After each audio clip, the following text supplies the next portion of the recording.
Hai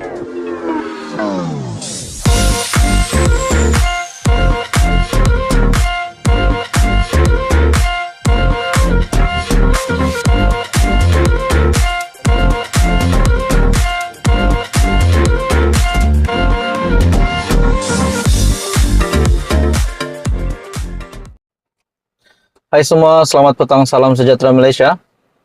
Saudara-saudara, tuan-tuan dan puan-puan yang menonton video ini, satu berita yang mengejutkan, satu kejutan besar kepada Malaysia. Ini disahkan di mana satu individu telah pergi meninggalkan kita, meninggalkan Malaysia.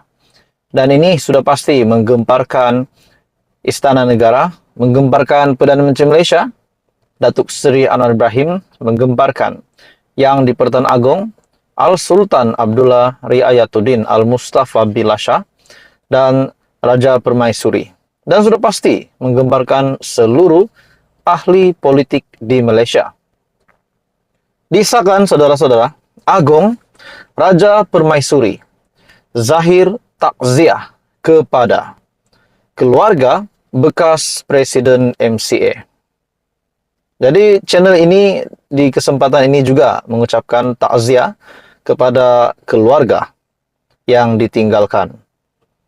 Yang di-Pertuan Agong, Al-Sultan Abdullah Riayatuddin Al-Mustafa Billah Shah menzahirkan ucapan takziah kepada keluarga bekas Presiden MCA Tan Sri Lee San Chun yang meninggal dunia semalam. Berita bertarik pada 4 Mac 2023. Turut menzahirkan ucapan takziah Raja Permaisuri Agong, Tunku Hajah Aziza Aminah Maimunah Iskandaria. Menerusi satu hantaran di Facebook Istana Negara, Al-Sultan Abdullah dan Tunku Aziza menzahirkan rasa sedih dengan pemergian Lee dan berharap seluruh keluarga yang ditinggalkan, keluarga mendiang, untuk sabar serta tabah menghadapi dugaan serta suasana sedih dan pilu. Seri Paduka berdua menghargai jasa, khidmat dan bakti mendiang kepada masyarakat dan negara. Demikian menurut catatan tersebut. Untuk pengetahuan, tuan-tuan dan puan-puan, mendiang San Chun yang berumur 88 tahun, yang dilahirkan di Pekan Pahang, pernah dilantik memegang beberapa portfolio menteri, antaranya Menteri Buruh, Kerja Raya dan Kemudahan Awam, dan Menteri Teknologi, Penyelidikan dan Penyelaras Kampung Baru. Ketika hayatnya, mendiang pernah berkhidmat sebagai Presiden MCA, bermula pada tahun 1975 sehingga bersarah daripada arena politik pada tahun 1983.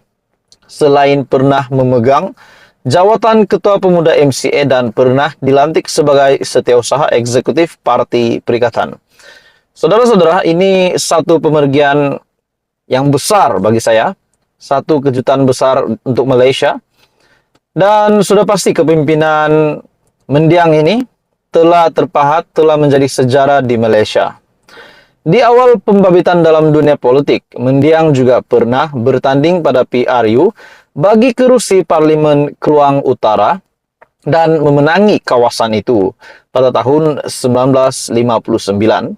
Dan ketika itu juga baru berumur 24 tahun. Jadi ini satu tokoh yang menjadi contoh. Di awal usia 24 tahun sudah pernah menang dan saya rasa menjadi menang kerusi Parlimen Kluang Utara.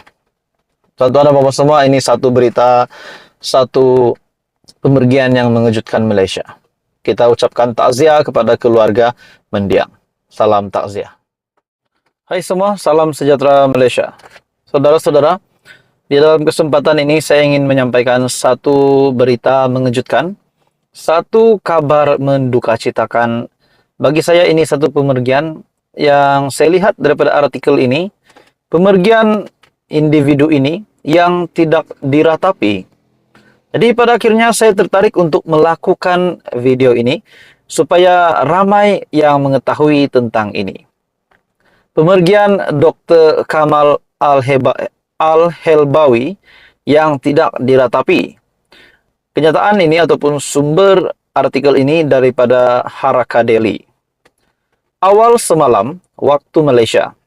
Berita ini bertarik pada Mac 2023, 3 hari bulan. Awal semalam waktu Malaysia, seorang penggerak utama Ikhwan Al-Muslimin satu ketika dahulu, Dr. Kamal Al-Helbawi, telah kembali ke rahmatullah. Beliau mengembuskan nafas terakhir di London setelah kembali daripada Mesir beberapa tahun lalu. Dr. Al-Helbawi dilahirkan Mesir pada tahun 1939 dan merupakan graduan dari University Kahira dalam bidang kesusasteraan. Jadi saudara-saudara, ini mungkin pemergian yang mengejutkan Malaysia juga. Sebagai salah seorang penggerak Ikhwan Al-Muslimin, sejak beliau di Mesir sehinggalah berhijrah mendapatkan pelindungan politik di United Kingdom.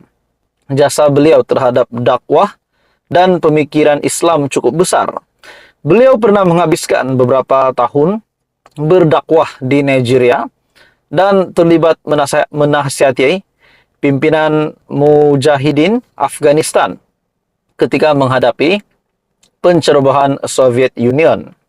Di UK, beliau cukup dikenali oleh komuniti Muslim di negara tersebut.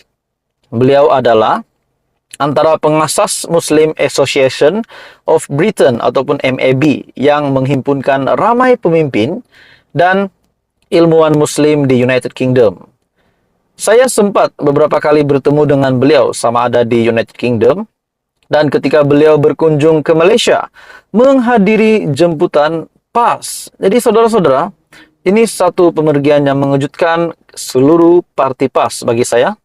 Nah, sudah pasti mengejutkan Presiden PAS Tan Sri Abdul Hadi Awang, di mana beliau ini adalah satu penggerak ataupun salah seorang penggerak Ikhwan Al-Muslimin sejak beliau di Mesir, dan pada akhirnya menurut berita ini yang bertarik pada 3 Mac 2023 yang diterbitkan hari ini 3 Mac 2023, pada awal semalam waktu Malaysia, seorang penggerak utama Ikhwan Al-Muslimin satu ketika dahulu, Dr. Kamal Al-Helbawi, telah kembali ke rahmatullah. Beliau juga banyak membuat kajian mengenai kemunculan aliran teroris di dalam dunia Islam, khususnya pasca peperangan Afghanistan Soviet Union. Ketika itu beliau juga menceritakan beliau pernah berdemonstrasi di hadapan Dr. Mahathir Mohamad ketika beliau berkunjung ke London selepas Anwar dipecat dari jawatan timbalan Perdana Menteri pada tahun 1998. Pada tahun 2008 pula, semasa Anwar Ibrahim melarikan diri ke kedutaan Turki, setelah Saiful Bukhari membuat laporan polis menuduh Anwar meliwatnya, saya mengiringi beberapa orang pimpinan utama PAS di London bertemu tokoh-tokoh Muslim termasuk Dr. Al-Helbawi. Jadi itu adalah sedikit sejarah, bukan ada kaitan untuk memburukkan mana-mana individu. Namun ini hanyalah saya hanya sampaikan pemergian ini dengan tajuk yang diberikan daripada Haraka Daily, pemergian Dr. Kamal Al-Helbawi yang tidak diratapi, dan pada akhirnya beliau ini yang memang pernah menghadiri jemputan PAS, berkunjung ke Malaysia menghadiri jemputan PAS. Jadi saudara-saudara, ini satu pemergian yang mengejutkan Tan Sri Abdul Hadi Awang dan seluruh PAS.